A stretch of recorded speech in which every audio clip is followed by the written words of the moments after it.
Naibu mwenyekiti wa chama cha upinzani nchini Sudani Kusini cha Riek Machar, Oyete Nathanael Pierino, amesema kukamatwa kwa makamu huyo wa kwanza wa rais kumeyabatilisha makubaliano ya amani yaliyofikiwa mwaka 2018. Kiongozi huyo amesema hatua hiyo sasa inatishia kuitumbukiza tena nchi hiyo katika vita.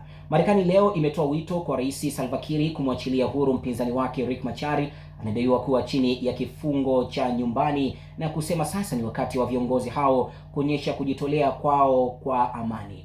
Katika chapisho kwenye mtandao wa X maarufu kama Twitter, ofisi ya Marekani ya masuala ya Afrika imesema wana wasiwasi kutokana na ripoti kwamba Machar yuko chini ya kifungo cha nyumbani. Ofisi hiyo imemuhimiza Rais Kiir kubatilisha hatua hiyo na kuzuia kufanya kazi au halali hiyo kuwa mbaya zaidi.